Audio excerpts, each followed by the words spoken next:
Many people know about the land that native nations lost, but fewer understand the second loss that followed. After forced removals, like the Indian Removal Act and the tragic journey known as the Trail of Tears, native families tried to rebuild their lives in unfamiliar territories. Nations such as the Cherokee Nation, Choctaw Nation, and Muskogee Nation carried their traditions, languages, and spiritual identity with them. But a second separation was coming. In the late 19th century, government policy shifted from removing native people to reshaping them. Officials believed native identity itself had to disappear. This led to the creation of boarding schools designed to strip children of their culture. The most famous of these was the Carlisle Indian Industrial School, founded in 1879 by Richard Henry Pratt. Children sometimes as young as 5 were taken from their families and transported hundreds of miles away. Their hair was cut. Their traditional clothing was burned. Native names were replaced with English ones. Speaking their own language could bring punishment. The goal was openly stated in Pratt's chilling phrase, "Kill the Indian, save the man." For native families, this meant something devastating. Parents who had already lost their homeland were now losing their children, sometimes for years. Some never saw them again. Between the late 1800s and early 1900s, more than 350 government and church-run boarding schools operated across the United States. Generations grew up disconnected from their tribes, languages, and ancestral knowledge. Yet despite these attempts to erase them, native nations endured. Today many communities are reclaiming their languages, rebuilding cultural traditions, and reconnecting younger generations with their true origins. Because history shows something powerful. Even after 2 separations, identity can survive. For centuries before the rise of the United States, native nations governed vast regions of North America. They were not scattered tribes living in isolation.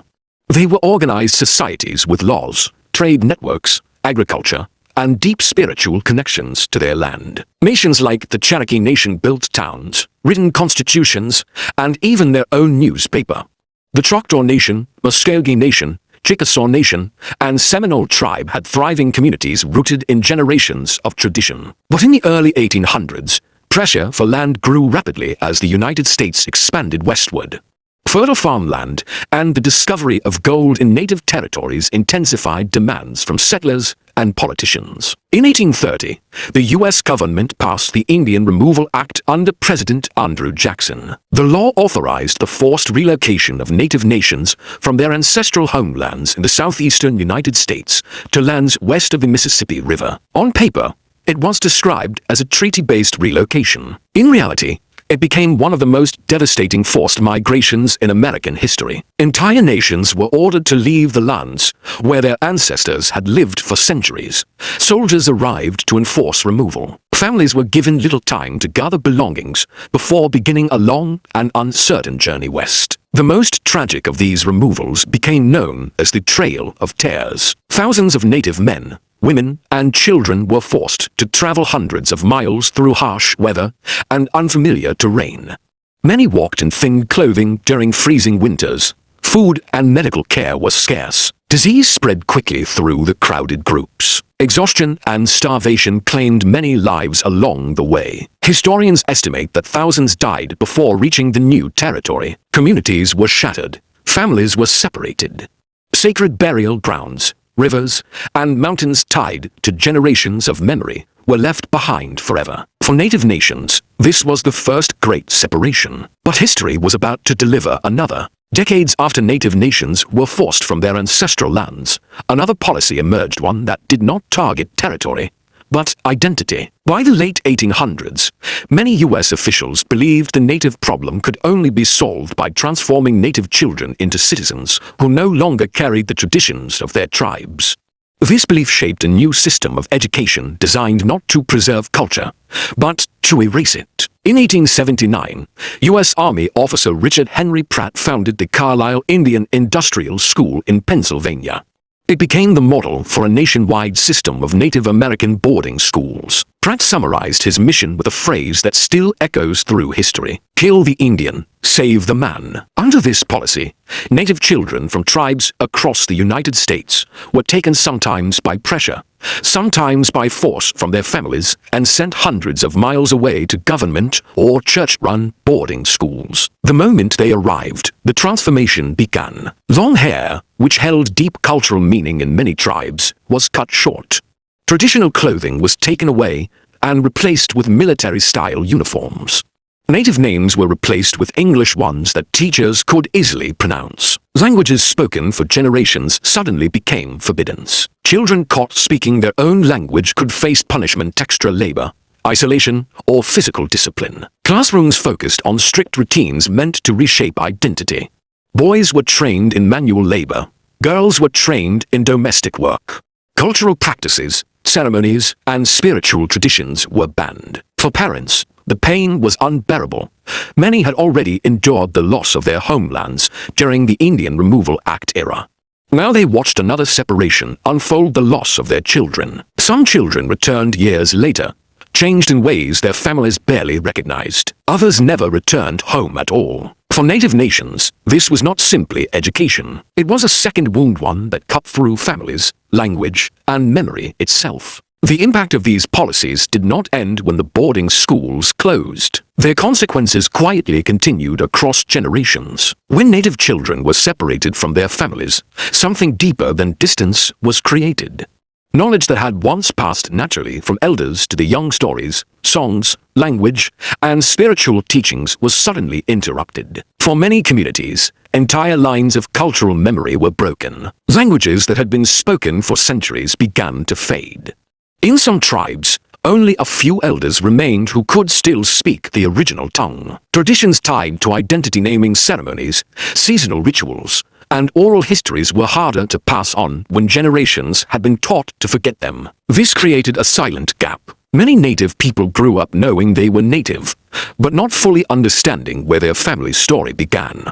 The loss was not only cultural, it was personal. Questions about ancestry, tribal belonging, and identity lingered for decades. Today, a new generation is trying to recover those lost connections. Genealogy records, oral family histories, and modern DNA ancestry research are helping some descendants trace their roots back to nations, such as the Cherokee Nation, Choctaw Nation, Muskogee Nation, and Seminole tribe. While DNA alone cannot define tribal citizenship or identity, it has become one tool in a larger effort to rediscover family history. Across North America, language revitalization programs, cultural schools, and tribal archives are working to restore what earlier policies tried to erase. Elders are teaching young people traditional words again.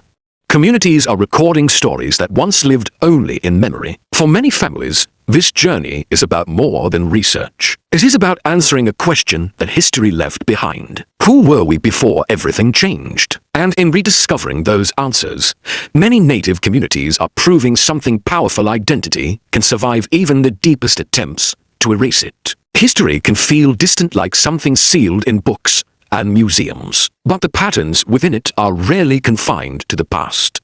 They repeat in quieter ways across generations. The story of Native nations is not only about events that happened in the 1800s, it is also a reminder of what happens when power, expansion, and political decisions move faster than compassion. During the era of the Indian Removal Act, entire Native nations were pushed from lands their ancestors had lived on for centuries. Communities such as the Cherokee Nation and the Choctaw Nation were forced to leave behind rivers, forests, and sacred places that shaped their identity. Years later, the system of boarding schools modeled after institutions like the Carlisle Indian Industrial School separated thousands of children from their families again. What began as a policy meant to solve a cultural difference instead of fractured families and interrupted generations of cultural knowledge. When we step back and look at the larger picture, a powerful lesson emerges. Throughout history, conflicts between governments and competing visions of progress often place the heaviest burden on ordinary families. When powerful institutions reshape land, culture, or identity, it is communities on the ground who live with the consequences. For Native nations, the loss was not only territory. It was language, family continuity, and the quiet knowledge passed from one generation to the next. Yet their story also carries another truth. Despite removal, assimilation policies, and decades of cultural pressure, Native communities endured. Languages are being revived, traditions are being taught again. Younger generations are rediscovering the history that earlier policies tried to silence. That resilience matters today, because the story of Native nations is not only about tragedy. It is also a reminder that identity, culture, and memory can survive even the most determined attempts to erase them. The history of Native nations is often told through moments of tragedy: removal from ancestral lands, broken treaties, and children taken to distant boarding schools. But that is only part of the story. Equally powerful is what came after. Despite the forced migrations that followed the Indian Removal Act and the painful journey remembered as the Trail of Tears, Native nations endured. Communities rebuilt their lives in unfamiliar territories, carrying with them traditions, beliefs, and memories that could not be packed into wagons or written into government documents. Later, the boarding school era, represented by institutions like the Carlisle Indian Industrial School, tried to reshape Native identity by separating children from their families and cultures. For many communities, this created wounds that lasted generations. Yet even policies designed to erase identity could not completely succeed. Across North America today, Native communities are reclaiming what earlier generations were forced to hide. Tribal language programs are teaching young people words that were once forbidden in classrooms. Cultural ceremonies that survived quietly through families are now practiced openly again. Elders are sharing stories that nearly disappeared.